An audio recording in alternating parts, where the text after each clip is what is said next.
જય જિનેન્દ્ર. આપણે મંગલાચરણ કરી અને સમયસારનો સ્વાધ્યાય શરૂ કરીએ.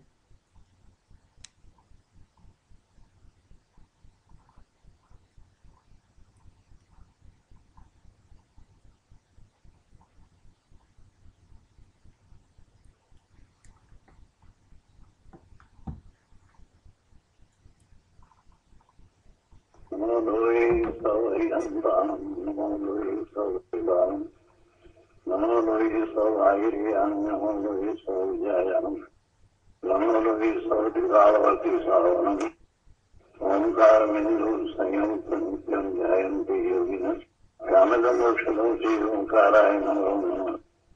मङ्गलं भगवान् मङ्गलं कुटुम्बे मङ्गलं कुरुकुण्डार्यो जैन्द्रमोसुमङ्गलं नमः समयसानाय स्वानुभूत्याचकास्ते जीवस्वभावाय भवाय सर्वभावाय कृतावनिर्धनिदाताः।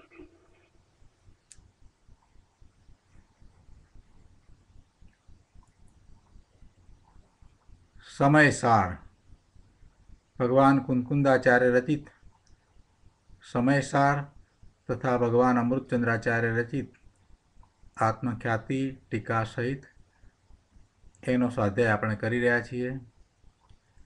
એમાં આશ્રવ અધિકાર ચાલે છે. એમાં ગાથા 173થી 176 4 ગાથાઓ એનો સ્વાધ્યાય કરી રહ્યા છીએ. ગાથાનો અર્થ, ટીકા અને ભાવાર્થ એ બધું કર્યું છે. હવે આ 4 ગાથા ઉપર પૂજ્ય ગુરુદેવ કાનજી સ્વામીએ આપેલ પ્રવચનના અંશો આપણે લઈએ. આ અંશને શરૂ કરતાં પહેલાં આપણે એક વાત ગઈકાલે જે કહી એને સમજી લઈએ કે સમકિતના ભેદ, સમ્યક દર્શનના ભેદમાં આપણે ઔપસમિક સમ્યક દર્શન, ક્ષયોપસમિક સમ્યક દર્શન અને ક્ષાયિક સમ્યક દર્શન એને જરાક સમજીએ. કેમ કે આપણી આ ગાથાની અંદર એ વાત આવી એમાં કે ક્ષાયિક સમ્યક દૃષ્ટિને સત્તામાંથી મિથ્યાત્વનો ક્ષય થતી વખતે જ અનંતાનુબંધી કષાયોનો તથા તે સંબંધી અવિરતિ અને યોગ ભાવનો પણ ક્ષય થઈ ગયો હોય છે. તેથી તેને તે પ્રકારનો બંધ થતો નથી. અને પછી આગળ ઔપસમિક સમ્યક દૃષ્ટિને મિથ્યાત્વ તેમજ અનંતાનુબંધી કષાયો માત્ર ઉપશમમાં સત્તામાં જ હોવાથી સત્તામાં રહેલું દ્રવ્ય ઉદયમાં આવ્યા વિના તે પ્રકારના બંધનું કારણ થતું નથી. અને ક્ષયોપશમિક સમ્યક દૃષ્ટિને પણ સમ્યક્ત્વ મોહનીય સિવાયની 6 પ્રકૃતિઓ વિપાક ઉદયમાં આવતી નથી, તેથી તે પ્રકારનો બંધ થતો નથી. આ વાત આવી એટલે આ 3 પ્રકારના સમ્યક દર્શન વિશે થોડીક માહિતી આપણે મેળવી લઈએ. સમ્યક દર્શનમાં આ જે ભેદ કરી અને સમજાવવામાં આવ્યું છે એમાં એ ભેદ દ્વારા સમજાવવું એ છે કે સમ્યકદર્શીની કેટલી શુદ્ધિ છે, સમ્યક દૃષ્ટિને કેટલી શુદ્ધિ છે, એટલે એની અંતરંગ દશા કેવી શુદ્ધ થઈ છે એ દર્શાવવું તો એ છે. પણ હવે એ દર્શાવાય કઈ રીતે? તો દર્શાવવા માટે થઈ અને સામે પેલી કર્મ પ્રકૃતિઓનું શું થયું છે એ દ્વારા દર્શાવવામાં આવ્યું છે. આત્માનો કેટલો ઊંચો ભાવ છે એ ભાવને દર્શાવવા માટે સામે કર્મ પ્રકૃતિઓનું શું થયું છે એ દ્વારા દર્શાવવામાં આવ્યું. કે કર્મ પ્રકૃતિઓનો જો ક્ષય થઈ ગયો હોય તો એનો અર્થ કે જીવનો પુરુષાર્થ એવો છે, એટલો બધો અદ્ભુત પુરુષાર્થ છે, એને પોતાના સ્વરૂપમાં એટલી એકાગ્રતા કરી છે કે એની સામે હવે પેલા કર્મ હવે ઊભા રહેતા નથી. એટલે કે એ કર્મ પ્રકૃતિઓનો ક્ષય થઈ ગયો છે. જો કર્મ પ્રકૃતિઓનો ક્ષય થવો, જળ કર્મની પ્રકૃતિ છે એનો ક્ષય થવો એ એના કારણે છે. કેમ કે એ જળ છે અને ભગવાન આત્મા ચેતન છે. એટલે કંઈ અહીંયા એને એવો ભાવ થાય એટલે ક્ષય થઈ જાય છે એમ નથી. પણ એવો નિમિત્ત નૈમિત્તિક સંબંધ છે, એવો નિમિત્ત નૈમિત્તિક સંબંધ છે. કંઈ આત્મા એ જળ કર્મને ખેરવવા જાય છે, મૂળમાંથી ખેરવી નાખે છે કે એનો ઉપશમ કરે છે, એવું નથી થતું. કેમ કે બંને વસ્તુ તો જુદી છે, બંને વસ્તુ જુદી છે. પેલા જળ કર્મ છે તે પૂતગળ છે અને ભગવાન આત્મા એ ચેતન છે. છતાંય એવો નિમિત્ત નૈમિત્તિક સંબંધ છે, અને એવો નિમિત્ત નૈમિત્તિક સંબંધ છે તો અહીંયા ભગવાન આત્માની જેવી દશા થઈ છે એવી દશાને દર્શાવવા માટે આ ભાવ જે બધા બતાવવામાં આવે છે એમાં ઔદયિક ભાવ, ઉપશમિક ભાવ, ક્ષયોપશમિક ભાવ, ક્ષાયિક ભાવ જે દર્શાવવામાં આવે છે ત્યાં પણ એ જ આશય છે કે એ ભાવ દ્વારા મૂળ તો સ્વરૂપ તો આત્માનું જ દર્શાવવું છે, પણ બીજી કોઈ રીતે દર્શાવી શકાય નહીં. એટલે ત્યાં પેલા કર્મની પ્રકૃતિનું શું થયું છે એ દ્વારા અહીંયા આ દર્શાવવામાં આવે છે. હવે જ્યારે પ્રકૃતિ ખરી જાય, કર્મની પ્રકૃતિઓના એ કર્મણે રજકણું છે એ આત્મપ્રદેશો ઉપરથી પૂર્ણપણે ખસી જાય, બિલકુલ નીકળી જાય, એટલે કે એની નિજરા થઈ, એક કર્મણે રજકણો બિલકુલ ખરી ગયા. એ કર્મરૂપે જે બંધાયેલી પ્રકૃતિ હતી, જે સ્કંદ બન્યા હતા, એ છૂટા પડી ગયા અને કર્મણે રજકણો જે આત્મપ્રદેશોને આચ્છાદિત કરતા હતા એ ચાલ્યા ગયા, એટલે ક્ષય થયો. એટલે ક્ષય થયો. સામાન્ય અર્થ પહેલાં આપણે સમજીએ છીએ કે કોઈ પણ જગ્યાએ ક્ષયની વાત કરવામાં આવી તો એનો અર્થ એવો થાય છે. હવે આવું થાય, ક્ષય થાય, એનો અર્થ કે સામે જીવના કેવા ઉત્તમ ભાવ છે, કેટલો એનો પુરુષાર્થ વર્તે છે, કેટલી એની પોતાના સ્વરૂપમાં એકાગ્રતા વર્તે છે, એ એના ઉપરથી આપણને ખ્યાલમાં આવે છે. એટલે એ પ્રમાણે ઉપશમ છે તો ઉપશમનો અર્થ એ થાય છે કે શમી જવું, એટલે કે કર્મની પ્રકૃતિ સત્તામાં પડી હોય પણ હવે ફળ ન આપે એમ શમી જાય છે. જેમ પેલું કાદવવાળું પાણી હોય અને જે ઠરી જાય ને મેલ નીચે બેસી જાય એમ એ ઠરી જવું છે, એમ ઉપશમી જવું. એટલે કે ફળ આપવાની સ્થિતિમાં ન રહેવું એને ઉપશમ કહેવાય. પણ છતાંય હજી અંદર તો રહ્યું છે, સત્તામાં તો એ પડ્યું છે, એ ઉપશમ છે. અને ક્ષયોપશમની અંદર સામાન્ય રીતે કેટલીક પ્રકૃતિઓનો ક્ષય થયો હોય છે અને કેટલીક પ્રકૃતિઓનો ઉપશમ થયો હોય છે, એટલે ક્ષયોપશમ કહેવામાં આવે છે. એટલે ક્ષયોપશમ હોય છે. એટલે આ વાતને આપણે બરાબર સમજીએ એટલે બધું સહેલું થઈ જાય. પછી એમાં ઘણો વિસ્તાર આવે, સૂક્ષ્મતા ઘણી આવે, કેમ કે આ શાસ્ત્ર એ એવું છે, કર્ણાનુયોગ એ એવો છે કે એમાં ઘણી સૂક્ષ્મતા હોય અને એમાં એ બધું કેવળી ગમ્ય હોય. કાંઈ આપણે કર્મની પ્રકૃતિ કઈ ખરી ને કઈ અંદર ઉપશમી ગઈ છે ને એવું બધું આપણે કંઈ જાણી શકતા નથી. પણ છતાં એ કર્મનું શાસ્ત્ર જે કેવળી ગમ્ય છે એ શાસ્ત્રમાં ઘણી સૂક્ષ્મતાથી વાત કરવામાં આવી. એટલે કર્મની અપેક્ષાએ ઘણી બધી વાતો હોય, આટલો કાળ આ પ્રમાણે રહે ને પછી આટલો કાળ આ પ્રમાણે રહે. એમાંથી કેટલીક આપણને પ્રયોજનભૂત વાત યાદ હોય તો સારું છે, એટલી વાતો યાદ રાખવી જોઈએ. પણ છતાંય સૂક્ષ્મતા કદાચ આપણને યાદ ન રહે તો એમાં કાંઈ ચિંતા કરવાની જરૂર નથી. મૂળ સિદ્ધાંતને સમજવા અને સિદ્ધાંતને આપણે બરાબર પચાવવા, આપણે પ્રયોજનભૂત વાતને આપણે સમજી અને યાદ રાખવી જોઈએ. એટલે આટલી વાત આપણને યાદ હોય તો પછી બધું સહેલું છે. આપણે તત્વાર્થ સૂત્રમાંથી આ વાતને લઈએ. તત્વાર્થ સૂત્રની અંદર સમ્યક દર્શનના ભેદ જે આપ્યું છે, પહેલા અધિકારની અંદર જે વાત કરવામાં આવી છે તેમાં પહેલું ઔપસમિક સમ્યક દર્શન વિશે લખ્યું છે અહીંયા કે ઔપસમિક સમ્યક દર્શન એટલે તે દશામાં મિથ્યાત્વ કર્મના તથા અનંતાનુબંધી કસાયના જળ રજકણો સ્વયં ઉપશમરૂપ હોય છે. જો કેટલું સ્પષ્ટ લખ્યું છે અહીંયા, પણ એ સ્વયં ઉપશમરૂપ થાય છે. કંઈ જીવ એને ઉપશમરૂપ કરે છે એમ નહીં, પણ જ્યારે એ સ્વયં ઉપશમરૂપ થાય ત્યારે જીવની દશા કેવી હોય એનો આપણને એના ઉપરથી ખ્યાલ આવે છે. તે દશામાં એટલે ઔપસમિક સમ્યક દર્શનની દશામાં મિથ્યાત્વ કર્મના એટલે મોહનીય કર્મ એની દર્શન મોહનીય પ્રકૃતિ, એ દર્શન મોહનીયની 3 પ્રકૃતિ હોય, પણ શરૂઆતમાં 3 પ્રકૃતિઓ ઉદયમાં હોતી નથી. એટલે એક મિથ્યાત્વ પ્રકૃતિ ઉદયમાં હોય છે. એટલે એ અનાદિનો મિથ્યા દ્રષ્ટિ છે એને તો એક મિથ્યાત્વ પ્રકૃતિ જ ઉદયમાં હોય છે. અને આ મિથ્યાત્વ પ્રકૃતિ જ્યારે પહેલી વખતે સમ્યક દર્શન થાય ત્યારે એનો ઉપશમ થાય. અને સાથે સાથે ચારિત્ર મોહનીય આના જે ભેદ આપણે જાણીએ છીએ એમાં 4 પ્રકારના કષાયો: અનંતાનુબંધી કષાય, અપ્રત્યાખ્યાનાવરણી કષાય, પ્રત્યાખ્યાનાવરણી કષાય અને સંજ્વલન કષાય. અને દરેકની અંદર ક્રોધ, માન, માયા, લોભ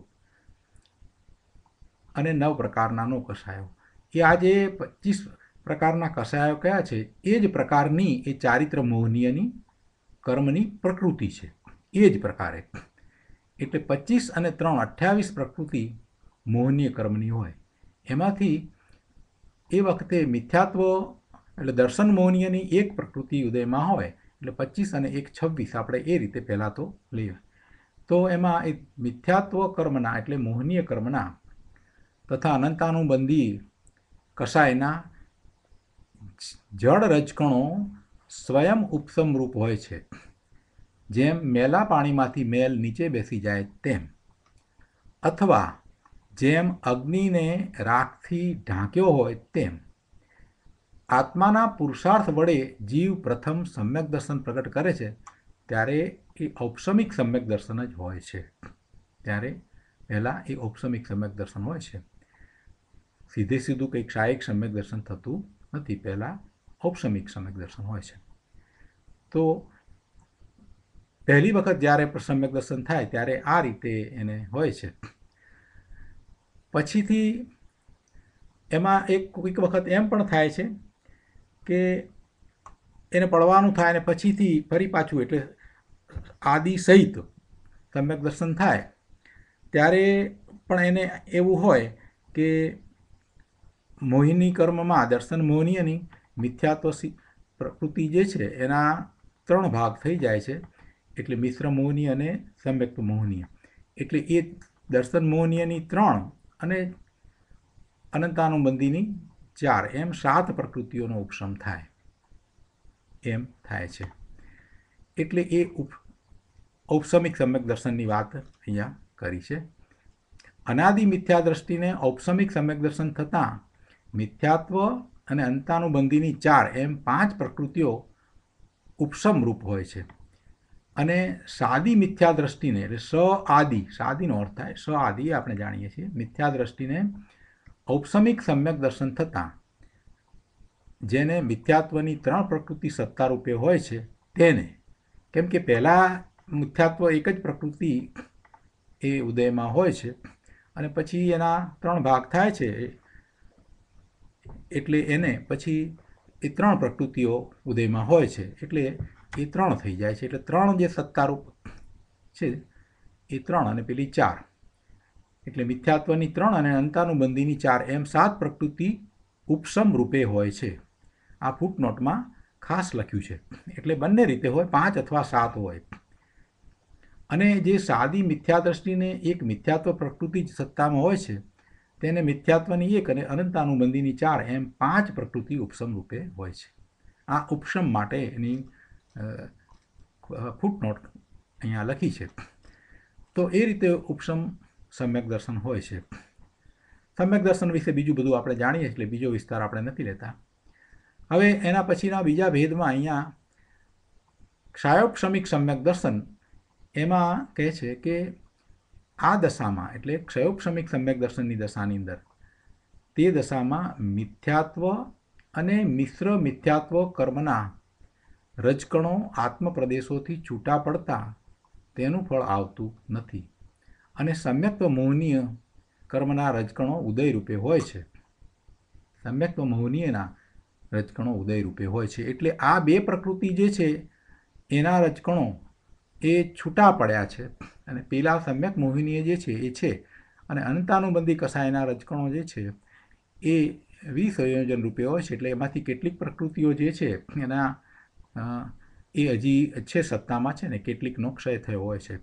એટલે ટૂંકમાં કેટલીક પ્રકૃતિઓનો ક્ષય છે ને કેટલીક પ્રકૃતિઓનો હજી સત્તામાં પડી છે, ઉપશમ થયો છે. એટલે એવું ક્ષયોપશમિક સમ્યક દર્શન હોય છે. અને ક્ષાયિક સમ્યક દર્શનમાં મિથ્યાત્વ પ્રકૃતિના 3 પેટા વિભાગો એટલે 3 પ્રકૃતિઓના રજકણો આત્મપ્રદેશેથી તદ્દન ખસી જાય છે. મિથ્યાત્વ પ્રકૃતિના એટલે 3 પ્રકૃતિના કાર્બન રજકણો આત્મપ્રદેશેથી તદ્દન ખસી જાય છે. તેથી મિથ્યાત્વ તથા અનંતાનુબંધીની 7 પ્રકૃતિઓનો ક્ષય થયો કહેવાય છે. એટલે એ રીતે એ 7 પ્રકૃતિના જે રજકણો છે જે આત્મપ્રદેશોને આચ્છાદિત કરતા હતા એ ત્યાંથી બિલકુલ ખસી જાય છે. એટલે કે ક્ષય થયો કહેવાય. જે સત્તામાં પણ હવે રહ્યું નથી, જે કર્મ હવે અંદર સત્તામાં પણ પડ્યું નથી, એવી એ ક્ષાયિક દશા છે. એ ક્ષાયિક સમ્યક દર્શન છે. અને આ વસ્તુઓને ફરી પાછી જે ભાવ છે એની અંદર પણ લેવામાં આવી છે. ભાવની અપેક્ષાએ પણ આને જે લેવામાં આવ્યું છે કે જે પ્રકારના ભાવ હોય એમાં પણ એ ઔપસમિક ભાવ, ક્ષયોપસમિક ભાવ, ક્ષાયિક ભાવ, ત્યાં પણ એની વાતને સમજાવવામાં આવી છે. અને એ ભાવની અંદર પણ સમ્યક દર્શન સાથેના જે ભાવ છે એને લેવામાં આવ્યા છે. જેમ કે ઔપસમિક ભાવના 2 ભેદ લીધા તો એમાં ઔપસમિક ભાવના 2 ભેદની અંદર ઔપસમિક સમ્યક દર્શન છે અને ઔપસમિક ચારિત્ર છે. તો એમાં ઔપસમિક સમ્યક દર્શન વિશેની વાતમાં પણ આ જ વાતને એ રીતે જ લેવામાં આવી છે કે જીવને પોતાના સત્ય પુરુષાર્થથી જ્યારે ઔપસમિક સમ્યક દર્શન પ્રગટે છે ત્યારે જડ કર્મો સાથે નિમિત્ત નૈમિત્તિક સંબંધ એવો હોય છે કે મિથ્યાત્વ કર્મનો અને અનંતાનુબંધી ક્રોધ, માન, માયા, લોભ કર્મનો સ્વયં ઉપશમ થાય છે. ત્યાં પણ એ જ વાત સ્પષ્ટ લીધી છે કે એનો સ્વયં ઉપશમ થાય છે. પણ છતાંય એ દ્વારા આપણે સમજવાનું એ છે કે જીવની એવી દશા થઈ છે, જીવને પોતાના સ્વરૂપનું લક્ષ્ય થયું છે અને એમ થતાં સામે પેલા જળ કર્મ છે એનો ઉપશમ થાય છે. એટલે એ તો નિમિત્ત નૈમિત્તિક સંબંધ એવો છે કે જ્યારે જીવના જેવા ભાવ થાય એ પ્રમાણે સામે જળ કર્મની પ્રકૃતિઓ જે છે એનું ખરવું થાય અથવા એનો ઉપશમ થાય. એ બધું તો એનું થાય છે. એ કંઈ જીવ કરે છે એમ નથી.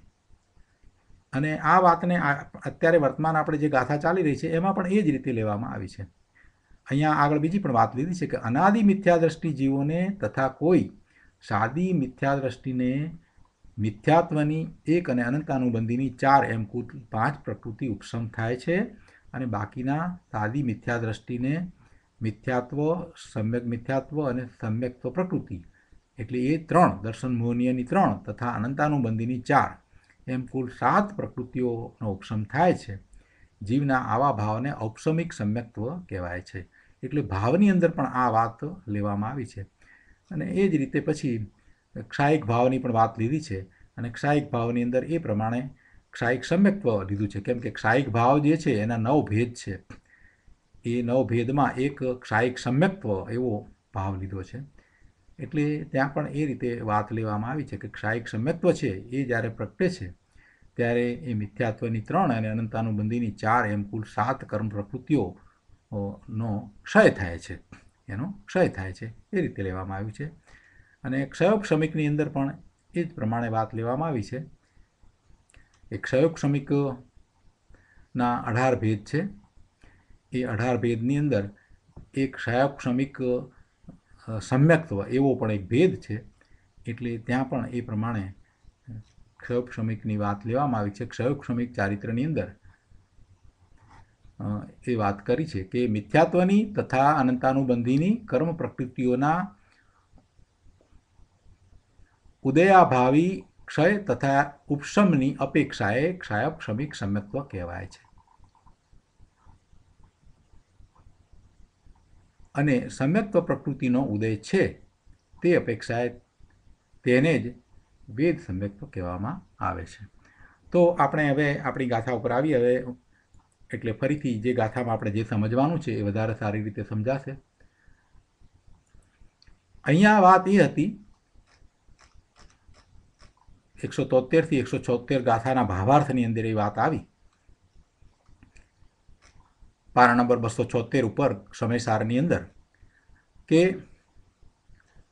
કૌંસમાં જે વાત લેવામાં આવી છે ને એ કે ક્ષાયિક સમ્યક દ્રષ્ટિને સત્તામાંથી મિથ્યાત્વનો ક્ષય થતી વખતે જ, હવે ક્ષાયિક સમ્યક્ત્વ લીધું છે એટલે હવે એને પેલા કર્મની પ્રકૃતિ છે એ તો હવે રહીને એનો ક્ષય થયો છે, એટલે એવા ક્ષય થતી વખતે જ અનંતાનુબંધી કસાયનો તથા તે સંબંધી એટલે આ અનંતાનુબંધી કસાય સંબંધી, બરાબર, મિથ્યાત્વનો ક્ષય થતી વખતે જ અનંતાનુબંધી કસાયનો તથા તે સંબંધી અવિરતિ અને યોગ ભાવનો પણ ક્ષય થઈ ગયો હોય છે. એટલે હવે એ પ્રકૃતિ રહી નથી, એટલે એના ઉદય આવતા નથી, અને એવા ઉદય આવતા નથી એટલે એની સાથે જોડાણ થઈ શકતું નથી. જોડાણનો અર્થ શું છે? યોગનો અર્થ શું થાય છે? ખરેખર તો યોગનો અર્થ એ થાય છે કે જીવનો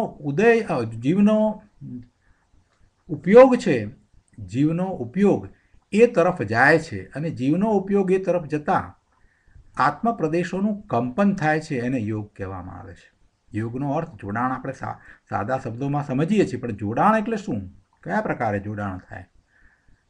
જળ કર્મના ઉદય આવ્યા એની સાથે આપણે એમ કહીએ છીએ ને કે જોડાણ થાય, પણ જોડાણ એટલે શું થાય? જળ કર્મના ઉદય જળમાં રહ્યા અને ભગવાન આત્મા અહીંયા, ચેતન અહીંયા રહ્યો, એ બે વચ્ચે જોડાણ કેવી રીતે થાય? જોડાણનો અર્થ એવો થાય છે કે જે કર્મના ઉદય, જળ કર્મના ઉદય આવ્યા છે એ તરફ જીવનો ઉપયોગ જાય છે, એને યોગ કહ્યો છે. અને ઉપયોગ જાય છે અને એમ થતાં એને આત્મપ્રદેશોનું કંપન થાય છે, એટલે એ કંપન રૂપ દશા છે. યોગ જે છે એને કારણે આત્મપ્રદેશોનું કંપન થાય છે, એટલે કંપન થાય છે એટલા માટે તો પ્રદેશ અને પ્રકૃતિ બંધ પડે છે, એટલે યોગને કારણે પ્રદેશ અને પ્રકૃતિ બંધ હોય છે. એટલે એવો હવે એની સાથે યોગ ક્યાંથી થશે? કેમ કે એ કર્મને રજકણો હવે રહ્યા જ નથી. એ આત્મપ્રદેશોને આચ્છાદિત કરતા હતા તે હવે ચાલ્યા ગયા છે, એ ક્ષય થયો છે. એટલે એ ક્ષય થયો છે માટે હવે એ સંબંધીનો યોગ એને રહ્યો નથી, એ સંબંધીનો. પણ બીજી પ્રકૃતિઓ હજી, જે કર્મની બીજી પ્રકૃતિઓ હજી ચારિત્ર મોહનીયની ઉદયમાં હોય, સત્તામાં પણ પડી હોય, એના ઉદય આવે ત્યારે એની સાથેનો યોગ થાય. કેમ કે આપણે જાણીએ છીએ કે 13મા ગુણસ્થાન સુધી યોગ હોય છે, એટલે યોગ આ રીતે સમજવાનો છે. તો આ વાત બરાબર મને લાગે છે કે વધારે સ્પષ્ટ થઈ હશે. અને આગળ પણ એ વાત લીધી છે અહીંયા કે થઈ ગયું, તેથી તેને તે પ્રકારનો બંધ થતો નથી. તે પ્રકારનો બંધ એટલે અનંતાનુબંધીનો બંધ થતો નથી. અનંતાનુબંધીનો એવા પ્રકારે બંધ થતો નથી. એટલે કર્મ એવું ઉદયમાં આવતું જ નથી, એવા ક્રોધ, માન, માયા, લોભ થતા જ નથી, એટલે એવા પ્રકારનો બંધ પણ પડતો જ નથી. જીવને એવો બંધ પડતો નથી. ઔપસમિક સમ્યક દ્રષ્ટિને ઔપસમિક છે ત્યારે મિથ્યાત્વ તેમજ અનંતાનુબંધી કસાયો માત્ર ઉપસમમાં, સત્તામાં જ હોવાથી સત્તામાં રહેલું દ્રવ્ય ઉદયમાં આવ્યા વિના તે પ્રકારના બંધનું કારણ થતું નથી. અહીંયા આ ગાથાઓમાં કહેવું એ છે કે પેલું ઉદયમાં આવે, પેલું કર્મ ઉદયમાં જ્યારે આવે ત્યારે એ તરફ આનો ઉપયોગ એટલે જીવનો ઉપયોગ જાય અને એમ જોડાણ થાય, તો એવા પ્રકારે એને કર્મ બંધાય. પણ એ કર્મ જે છે પેલું તો હવે ઉદયમાં આવતું નથી. કયું? એ અનંતાનુબંધી કસાયો અને મિથ્યાત્વ, એનો તો ઉપશમ થયો છે. સમ્યક દ્રષ્ટિ થયો છે, જ્ઞાની થયો છે પહેલી વખત. અનાદિનો જે અજ્ઞાની મિથ્યા દ્રષ્ટિ હતો એ સમ્યક દ્રષ્ટિ થયો છે ત્યારે એને સમ્યક શ્રદ્ધા થઈ છે, પોતાના સ્વરૂપનું જ્ઞાન ભાન થયું છે, એટલે આખી દ્રષ્ટિ બદલાઈ ગઈ છે. અને એવી દ્રષ્ટિ બદલાઈ ગઈ છે તો એના ફળ સ્વરૂપે હવે એને અનંતાનુબંધી કર્મની પ્રકૃતિના ઉદય અત્યારે છે નહીં, એટલે એ ઉપશમ વર્તે છે. અને ઉપશમ છે તો પછી એ તરફનું એને જોડાણ થાય નહીં, એવું જોડાણ ન થાય. એ સત્તામાં ભલે પડ્યું હોય પણ એનો ઉદય નથી, અને ઉદયમાં આવ્યા વગર એ પ્રકારનું બંધનું કારણ થાય નહીં. કેવું? અનંતાનુબંધી પ્રકારનું બંધનું કારણ એને પણ થતું નથી. પેલા ક્ષાયિકને તો નથી થતું, પણ સાથે સાથે જેને ઉપશમ થયો છે એને પણ નથી થતું. જો ઉદયમાં આવે, શું ઉદયમાં આવે? આ મિથ્યાત્વ તેમજ અનંતાનુબંધી કસાયો ઉદયમાં આવે તો થાય. પણ હવે એને ઉપશમ થયો છે અને એ પછી પોતે સમ્યક દ્રષ્ટિ થયો છે તો પછી પોતે વધારે પુરુષાર્થ કરે છે અને આગળ વધે છે અને છેવટે તો પછી એ ક્ષાયિક સંકિતિ થાય છે. એટલે એ જ્ઞાની થયો છે, સમ્યક દ્રષ્ટિ થયો છે, પહેલી વખત તો એને ઉપશમ થયું છે, એ બધું થયું છે. તો એ ઉપશમ છે ત્યારે પણ ઉપશમ છે એનો અર્થ એ છે કે એ કર્મ અત્યારે ઉદયમાં ફળ આપવાની સ્થિતિમાં નથી અને એમ છે ત્યારે એને એવા અનંતાનુબંધી કસાયોનો ઉદય નથી વર્તતો તો એને અનંતાનુબંધીનો બંધ હવે પડતો નથી. ઔપસમિક સમ્યક દ્રષ્ટિને મિથ્યાત્વ તેમજ અનંતાનુબંધી કસાયો માત્ર ઉપશમમાં છે, સત્તામાં છે, એટલે એવા સત્તામાં રહેલા છે, પણ સત્તામાં રહેલું દ્રવ્ય ઉદયમાં આવ્યા વિના તે પ્રકારના બંધનું કારણ થતું નથી. અને ક્ષાયોપશમિક સમ્યક દ્રષ્ટિને પણ સમ્યક્ત્વ મોહનીય સિવાયની 6 પ્રકૃતિઓ ઉદયમાં આવતી નથી. એને પણ 6 પ્રકૃતિઓ ઉદયમાં આવતી નથી એટલે એને પણ એવો અનંતાનુબંધીનો બંધ પડતો નથી. બહુ સરસ રીતે વાત સમજાવી છે. આપણે આ વાતને આમાં સમજવાની છે કે એને હવે અનંત અનુબંધ થતા નથી. એ ભલે ઉપશમિક સમ્યક દર્શન હોય, ક્ષાયોપશમિક હોય કે ક્ષાયિક હોય, ગમે તે હોય, પણ સમ્યક દ્રષ્ટિને આ રીતે અનંતાનુબંધી કસાયો ઉદયમાં નથી એટલે એવા બંધ પડતા નથી. હવે બંધ પડવામાં એ જે ઉદયમાં આવ્યું છે માટે કંઈ એ કર્મનો ઉદય અહીંયા જીવને નવો બંધ પડાવી દે એમ નથી. નવો બંધ પડવા માટે પણ જીવે પોતે એવા રાગ ભાવે થવું પડે. એટલે એણે જે ઉદય આવ્યા છે એની સાથે જોડાવવું પડે. જોડાય તો જ એ પેલા કર્મના ઉદય છે એ નવા કર્મબંધમાં નિમિત્ત કારણ થઈ શકે. નહીતર એ નિમિત્ત કારણ થઈ શકતા નથી. નવા કર્મબંધ પડે એની અંદર એ પૂર્વના કર્મના ઉદય એ નિમિત્ત છે એવી જે ગાથા આવી, પણ એમાં સાથે એ વાત પણ આવી ગઈ કે એ ક્યારે નિમિત્ત થાય કે જીવ પોતે રાગ દ્વેષ ભાવે પરિણમે તો. એટલે પોતે રાગના ભાવે પરિણમે છે એટલે એને પોતાને ભાવ આશ્રવ થાય છે, પોતાને એવા ભાવ થાય છે તો. એટલે પોતાના ભાવ આશ્રવ છે એ પેલા જળ કર્મના ઉદયો જે નવા કર્મબંધમાં નિમિત્ત થાય છે એનું નિમિત્ત બને છે, નિમિત્તનું નિમિત્ત બને છે. આ અગાઉ આપણે ગાથા કરી છે, એ વાત આપી છે. તો હું ધારું છું કે ઘણી સ્પષ્ટતા થઈ હશે. ફરી પાછું આ આખું વાંચવા જેવું છે. ભાવાર્થ જે છે આટલો બધો વિસ્તારથી જે પંડિતજીએ લખ્યો છે એ 2 વખત વાંચી જવાથી ખૂબ સારી રીતે બધું સમજાઈ જાય એવું છે. છતાં આપણે પૂજ્ય ગુરુદેવ કાંજી સ્વામીએ આ ગાથાઓ પર આપેલ પ્રવચનના અંશોને લઈએ છીએ અને એમાંથી વધારે વિસ્તાર સમજીએ છીએ. તો પ્રવચન રત્નાકર ભાગ 6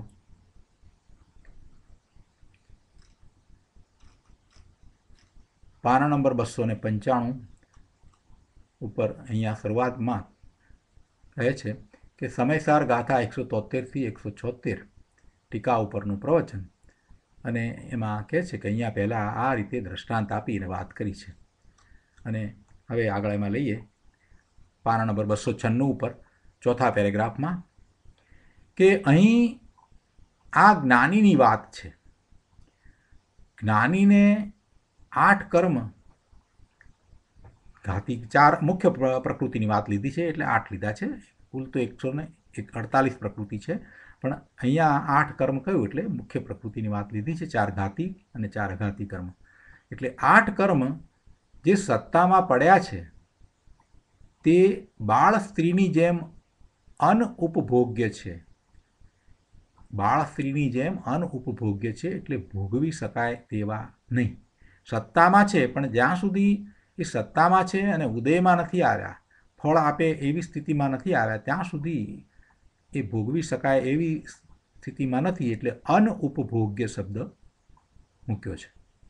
પરંતુ તે જ કર્મો વિપાક અવસ્થામાં એટલે કે પાકીને ઉદયમાં આવે છે ત્યારે, એટલે કે ઉપભોગ્ય થાય છે, ભોગવવા યોગ્ય થાય છે ત્યારે. ત્યારે શું થાય છે એ જે દ્રવ્ય પ્રત્યય કહો કે એ દ્રવ્ય જળ કર્મ કહો કે જે ઉપભોગ્ય યોગ્ય થાય છે, એટલે ભોગવવા યોગ્ય થાય છે, ત્યારે તે અનુસારે એટલે કે ઉપયોગ તેમાં જોડાય તે પ્રમાણે ભોગવવા યોગ્ય થયા એટલા માત્રથી વાત નહીં ચાલે, પણ એની સાથે એનો ઉપયોગ કેટલા પ્રમાણે, કેવા પ્રમાણે, કઈ રીતે, કેટલો તીવ્રતાથી કેવો જોડાયો છે, એ વાત પણ સાથે મહત્વની છે. જીવનો ઉપયોગ જે પ્રકારે જોડાય તે મહત્વનું છે. એટલે અહીંયા કહ્યું છે કે હવે તે દ્રવ્ય પ્રત્યયો જે રીતે ઉપભોગ્ય થાય છે તે અનુસારે એટલે કે ઉપયોગ તેમાં જોડાય તે પ્રમાણે કર્મોદયના કાર્યભૂત જેટલો રાગ આદિ ભાવ હોય તેટલા પ્રમાણમાં બંધન કરે છે. જેટલી તીવ્રતાથી થાય છે એટલા પ્રમાણમાં. એમ નહીં કે પેલા કર્મના ઉદયો જે છે એ અનુસારે નવો બંધ પડે, એમ નહીં. જડ કર્મના ઉદય છે એ જેટલા પ્રમાણમાં છે એટલા અનુસારે અહીંયા નવો બંધ પડે, એમ નહીં. પણ એની સાથે જીવ જેટલા રાગાદી ભાવથી, જેટલી તીવ્રતાથી, જેટલા વધારે સમય માટે જે રીતે જોડાય છે એ પ્રમાણે બંધ થાય છે.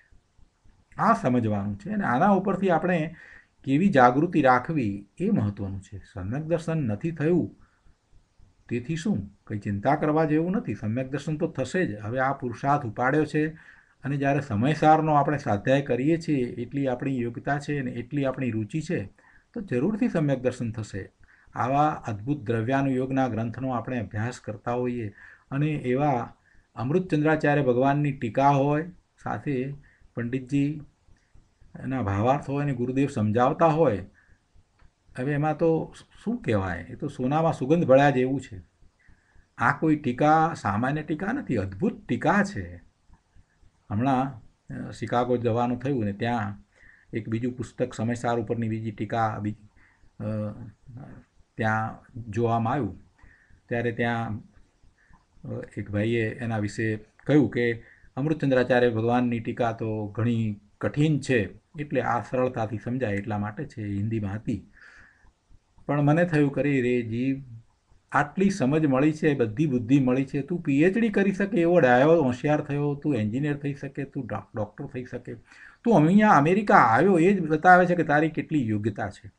તું તારા દેશમાંથી અહીંયા આવ્યો અને આ દેશમાં તું અહીંના સામાન્ય લોકો કરતાં ઘણો આગળ બધી રીતે તું પહોંચ્યો છો. પ્રભુ તને આટલી બધી યોગ્યતા પ્રાપ્ત છે અને હવે તારે વળી અમૃતચંદ્રાચાર્ય ભગવાનની ટીકા ન સમજાય એમ કરીને તારે બીજી સરળ ટીકામાં જવાની શું જરૂર છે? મને તો એ વાત જ કંઈ ગળે બેઠી નહીં.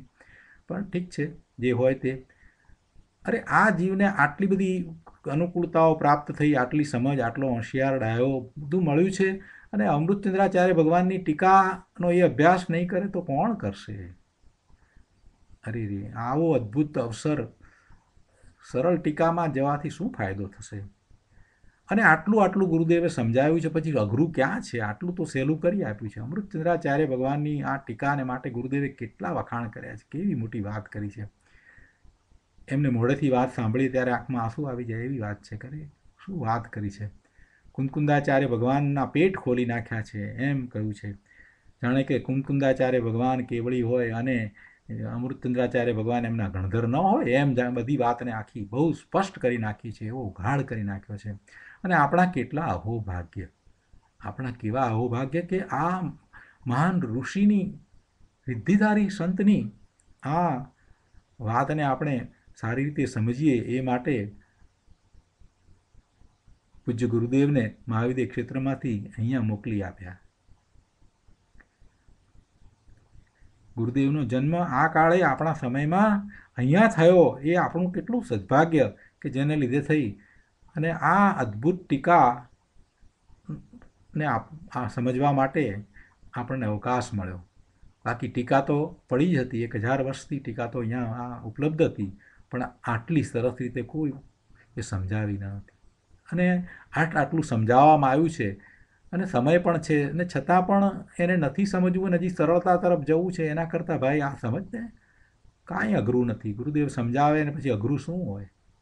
અમને તો બહુ દુઃખ થયું કે અરે રે, જીવ બધું કરી શકે છે ને એને આમાં જ સરળતા જોઈએ છે, બીજે ક્યાંય સરળતા નથી જોઈતી. બીજે બધી કોમ્પ્લેક્સિટીમાં એને કાંઈ વાંધો નથી આવતો. અને આને માટે આ સમજવાની વાત આવે ત્યારે બસ આમ કરીને અમૃતચંદ્રાચાર્ય ભગવાનની ટીકાને મૂકી દીધી એક બાજુ પર. એ ટીકાની અંદર તો પાછા પંડિતજીના ભાવાર્થ હતા. જયચંદજી છાબડા બહુ મોટા પંડિત, આવા મહાન પંડિતે જે વાત લખી હોય, જે ભાવાર્થ લખ્યા હોય, એને તો ગુરુદેવે કેટલા બધા માન સાથે લીધા છે અને એનો બરાબર ભાવાર્થને પણ બરાબર સમજાવ્યા છે. નહીતર કાંઈ ગુરુદેવને ભાવાર્થ વાંચવાની જરૂર પડે એવું કાંઈ હતું નહીં. છતાંય ગુરુદેવે સમજાવ્યું છે. અને એટલું જ નહીં, પણ ગુરુદેવે તો સાથે રાજમલજીની જે કળશ ટીકા જે છે એનો પણ એમાં ઉપયોગ કરી લીધો છે. અમૃતચંદ્રાચાર્ય ભગવાને જે કળશ લીધા છે, આવા કળશને આપણે એક બાજુ પર મૂકી દઈએ અને સરળતા કરીને બેસી જઈએ, એના જેવું બીજું દુર્ભાગ્ય શું હોઈ શકે?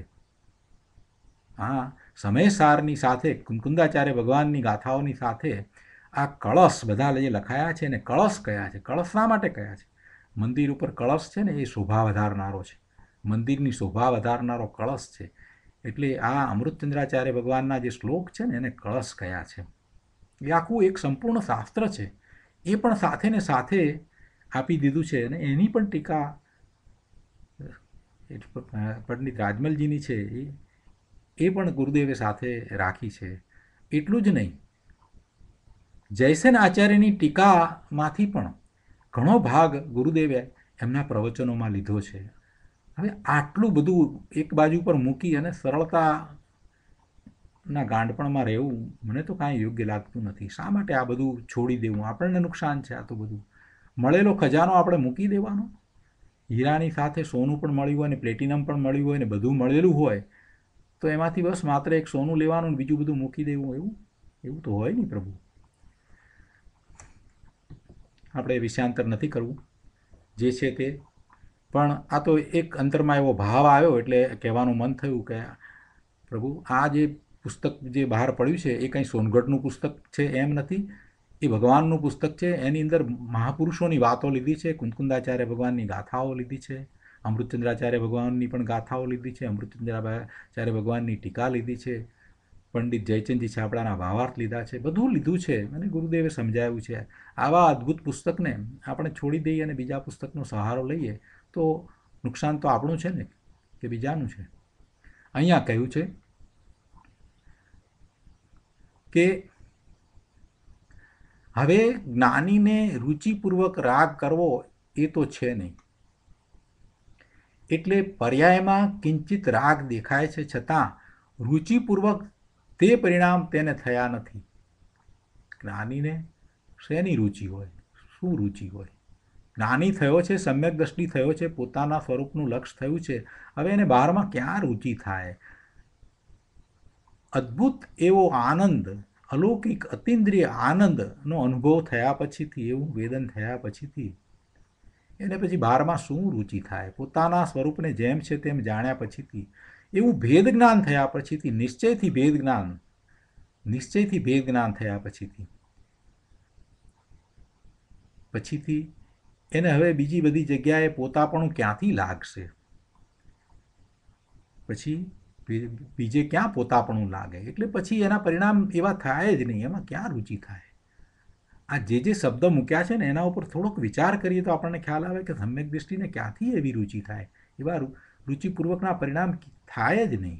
એટલે વાત કરે છે કે હવે જ્ઞાનીને રુચિપૂર્વક રાગ કરવો એ તો છે નહીં. એને પર્યાયમાં ક્યારેક રાગ દેખાય છે, શુભભાવ આવે છે તો એનો શુભભાવ જ્ઞાનીનો એ દેખાય છે, છતાં રુચિપૂર્વક તે પરિણામ તેને થયા નથી. એની એને રુચિ નથી, એમાં એને કંઈ કરવા પણ લાગતું નથી, એમાં એને જોડાવા પણ લાગતું નથી, એનું સ્વામિત્વ એને નથી. એ થયો છે તો સારો છે એમ નથી. જ્ઞાનીને મિથ્યાત્વ અને અનંતાનુબંધી રાગ દ્વેષનો તો અભાવ જ છે. અને ચારિત્રની અસ્થિરતાનો જે અલ્પ રાગ થાય છે તેનું એને પોષણ નથી. જો પોષણ નથી શબ્દ ગુરુદેવ ઘણીવાર વાપરે. પોષણ નથી એટલે હવે એને પોસાતું નથી. પોસાય ક્યારે પોસાય? એને એમાં ફાયદો થતો હોય તો પોસાય. આપણે ધંધો વેપાર કરીએ તો આપણે કહીએ છીએ ને કે ભાઈ આ આટલા ભાવે વેચવું અમને પોસાય નહીં, કેમ કે અમારી મૂળ કિંમત તો આટલી છે. અમને પોસાય નહીં, અમે ઘાટાનો સોદો કરવા માગતા નથી. અહીંયા જ્ઞાનીને હવે એનું પોષણ નથી. શેનું પોષણ નથી? એ રાગ જે છે ને એનું પણ પોષણ નથી. એને પોસાતો નથી, પણ શું કરે? અસ્થિરતાનો રાગ છે. પોતે પોતાના સ્વરૂપમાં એ સ્થિરતા નથી કરી શકતો, એટલે એવો રાગ થાય છે. પણ એનું એને પોષણ નથી. એ પોસાતો હોય તો એ કર્યા કરે. પોષણ જો થતું હોય તો એવો બિઝનેસ ધંધો એ કર્યા કરે, પણ એને પોસાતો નથી, એનું પોષણ નથી. એટલે આ અસ્થિરતાના રાગને પણ એ તો દૂર કરવા માટે જ મહેનત કરી રહ્યા છે. એનું પોષણ નથી, એની રુચિ નથી. થાય છે તો ઠીક છે, ચાલો થવા દઈએ, એમ નથી. એને પોસાતો જ નથી, પછી શું કરવા એ થવા દે? એવા રાગને પણ એ તો સત્વરે દૂર કરવા માટે જ પ્રયત્નશીલ છે. પોષણ નથી શબ્દ દ્વારા ગુરુદેવનું કહેવું એ છે.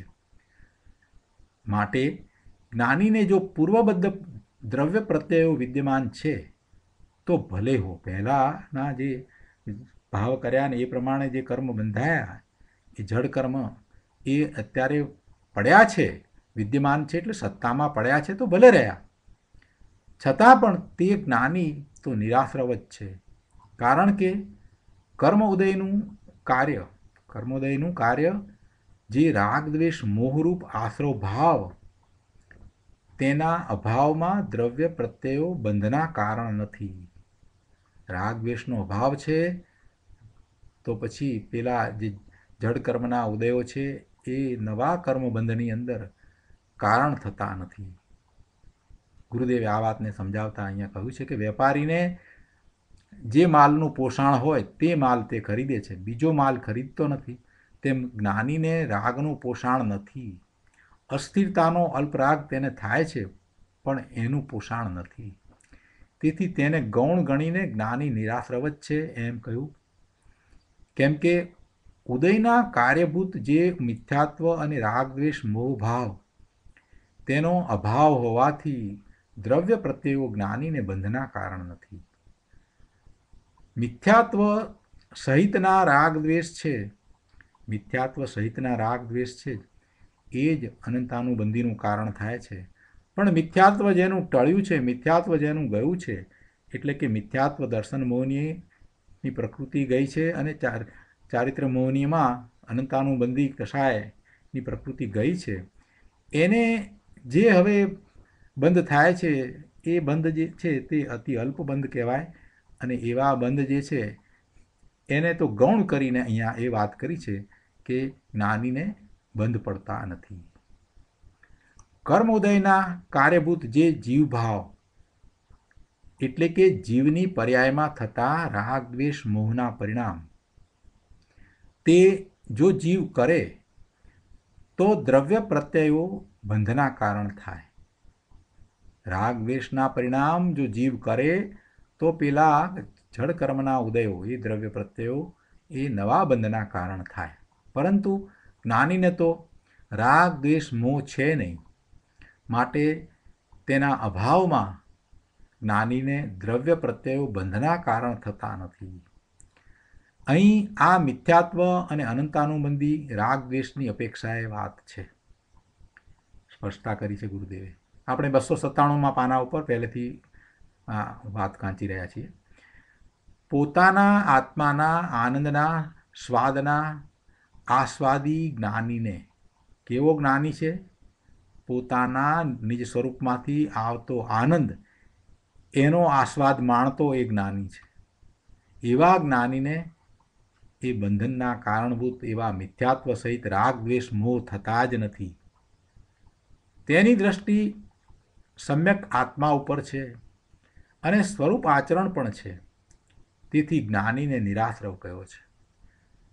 શા માટે નથી થતા એનો વધારે વિસ્તાર અહીંયા ગુરુદેવે કર્યો કે આપણે તો કહી દીધું કે એને એ દર્શન મોહનીય અને ચારિત્ર મોહનીયની પહેલી પ્રકૃતિ અનંતાનુબંધીની ગઈ છે, એટલે હવે એમ થતું નથી. પણ એટલી માત્ર વાત નથી, બીજી પણ વાત છે. એ નથી એ વાત જે કરી એ તો નાસ્તિથી વાત કરી, પણ અસ્થિથી શું વાત છે? અસ્થિથી વાત છે, એનું મહત્વ છે પ્રભુ, એને સમજવાનું છે. તમને લાગશે કે આમ કેમ આ વારંવાર આ વાત તો હવે તમને સમજાઈ ગઈ ને, કેમ આટલી બધી વાત તમે કહો છો? પ્રભુ આમાં જ સમજવાનું છે. અસ્થિથી અહીંયા વાત મૂકી દીધી છે ગુરુદેવે, એને તમે પકડી નહીં પ્રભુ. જરાક ફરીથી વાંચો કે તેની દ્રષ્ટિ એટલે જ્ઞાનીની દ્રષ્ટિ સમ્યક આત્મા ઉપર છે અને સ્વરૂપ આચરણ પણ છે, તેથી જ્ઞાનીને નિરાશ્રવ કયો છે.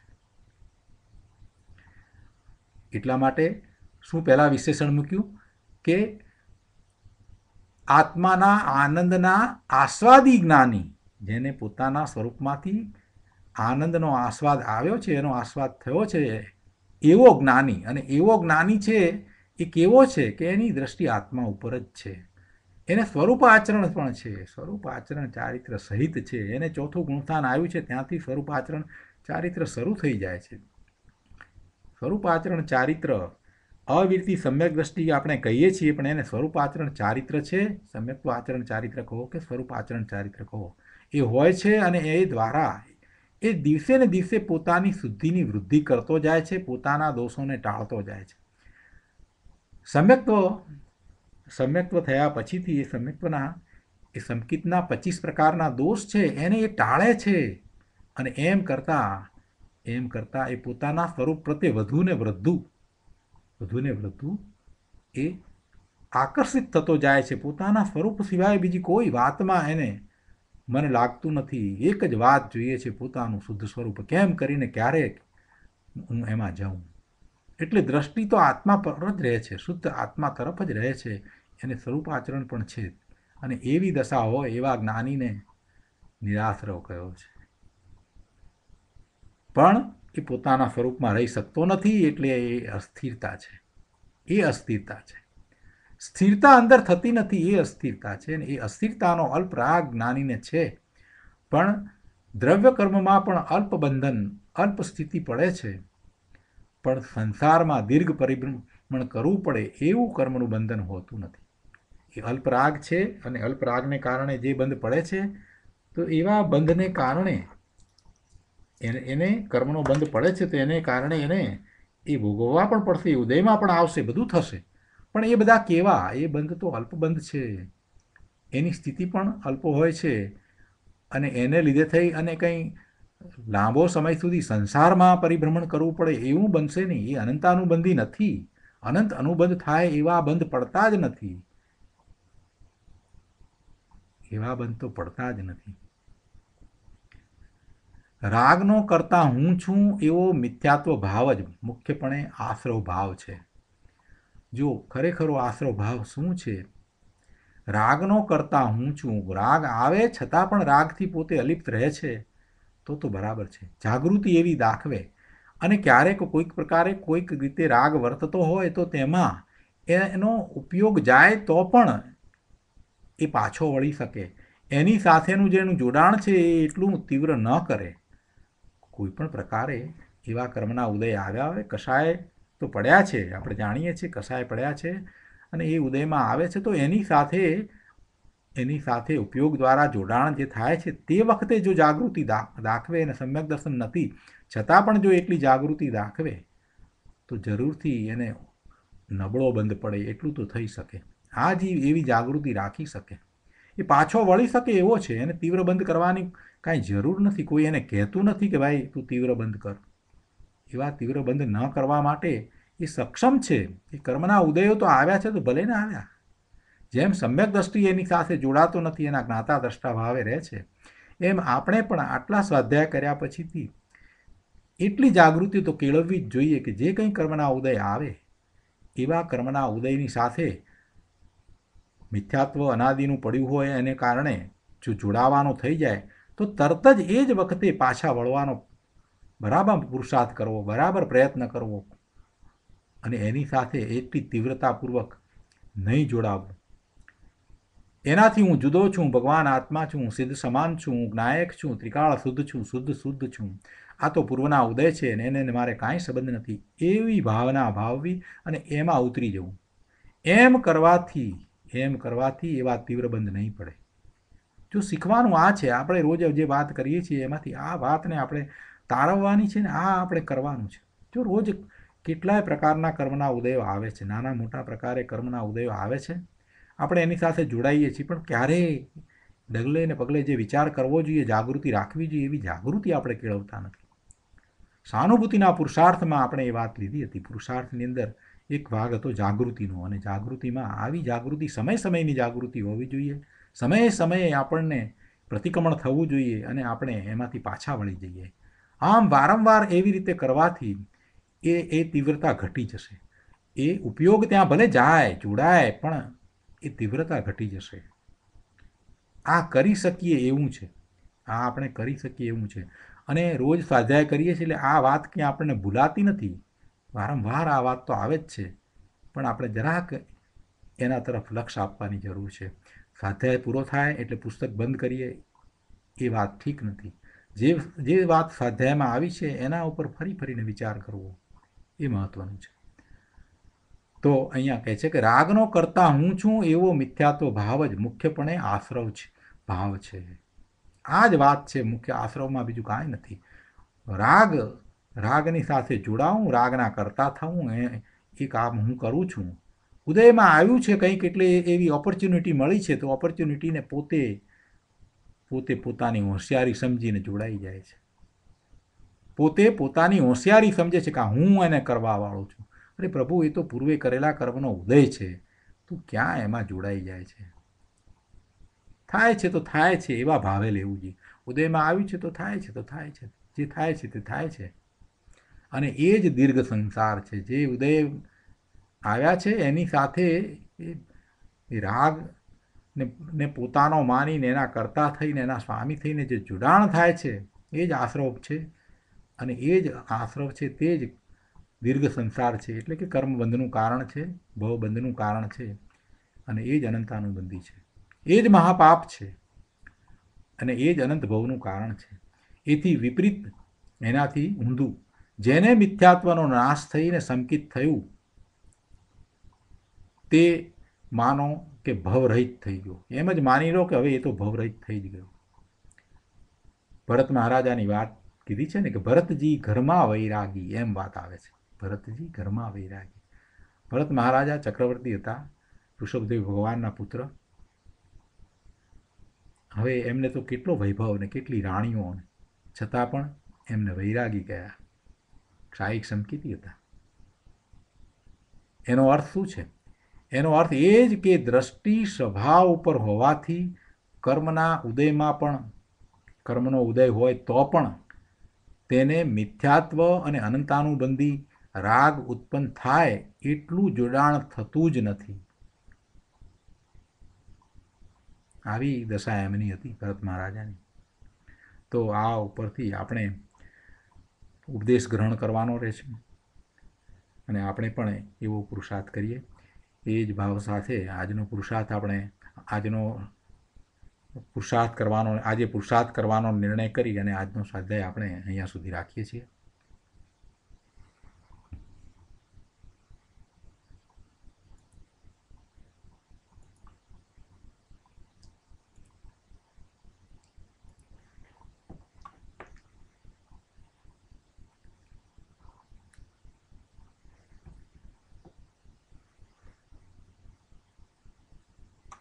હવે આજના સ્વાધ્યાય સંબંધી પ્રભુ આપના પ્રતિભાવ અથવા પ્રશ્નો હોય તો લઈએ. ખૂબ ભાવવાળી વાત છે પ્રભુ, વિચાર કરવા જેવું છે. અને જ્યારે આવા ભાવ આવે છે ને એટલે જ મને સમરી આપવાનું મન નથી થતું. પહેલાં કોઈએ કે એવી પ્રપોઝલ પણ મૂકી હતી કે રમેશભાઈ તમે પણ સમરી આપતા હોય તો અમુક લોકો સમરી આપે છે એવી રીતે સ્વાધ્યાયને અંતે તો સારું પડે. મને એમ થાય કે સમરી આપીને મારે એનું પૂર્ણવિરામ મૂકવું નથી. હું જીવનમાં ક્યારેય એવા પૂર્ણવિરામ મૂકવામાં માનતો નથી. મને હંમેશા એમ લાગે કે હજી મારે આગળ હજી બાકી છે. સમરી તો ક્યારે અપાય? પૂરું થાય તો અપાય ને. અહીંયા કાંઈ પૂરું થયું નથી, ત્યાં સમરી શું આપવી? અનુસંધાન મેળવવાની જરૂર પડે છે. એટલે બીજે દિવસે જ્યારે શરૂઆત કરીએ છીએ ત્યારે આગલા દિવસે શું વાત આવી હતી એનું આપણે જરાક સમરાઇઝ કરતા હોય રીતે એનું પુનરાવર્તન કરીએ છીએ કે અહીંયા સુધી વાત આવી હતી. એટલે મારી આ એક રીત છે. જીવનમાં ક્યારેય એમ થતું જ નથી કે આપણે એનું પૂર્ણ વિરામ મૂકીએ. એટલે હું સમરી નથી આપતો, તો મને ક્ષમા કરજો. ઘણીવાર વાત ઘણા લોકોએ કરી છે, ઘણા લોકોએ તો નહીં, કેટલાક લોકો કે ભાઈ સ્વાધ્યાયમાં બીજા લોકો સમરી કરાવે છે અને સમરી આપે છે કે તમે સ્વાધ્યાયમાં શું શીખ્યા. મને એમ થાય કે શીખ્યાનો ક્યાં સવાલ છે? આપણે શીખતા જ નથી, શીખવા માટે આવ્યા જ નથી. આપણે ક્યાં પંડિતાઈ કરવી છે, ક્યાં ગોખવું છે? 1 2 3 4 કરવું હોય તો ને. અહીંયા તો એ ભાવમાં અંદરમાં ઉતરી જવું છે. જે ભાવ આવ્યો છે એ ભાવને જવા નથી દેવો, એ જવા જ દેવો નથી, એમાંથી બહાર નીકળવું જ નથી. તો પછી પૂરું કરવાની ક્યાં વાત રહી? આ સ્વાધ્યાય પંડિતાઈનો સ્વાધ્યાય નથી. તમે પણ આજે જે ભાવ આજે વાત કરી એ ભાવમાં જ રહેજો એવી મારી બધાને વિનંતી છે. છતાંય આપના પ્રતિભાવ કે પ્રશ્નો હોય તો આપણે જરૂરથી લઈએ.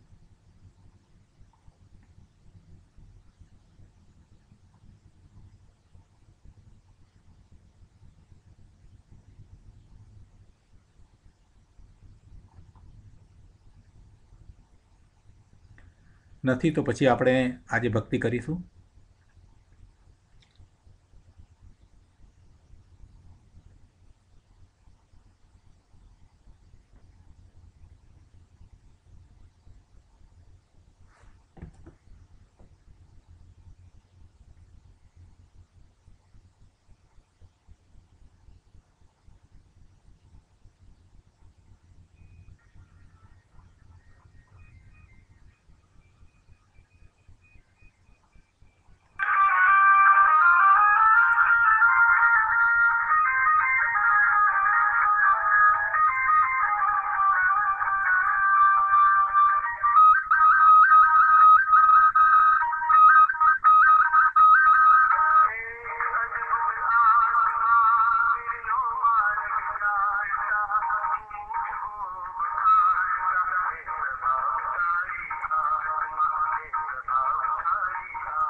જય જિનેન્દ્ર. જય જિનેન્દ્ર પ્રભુ.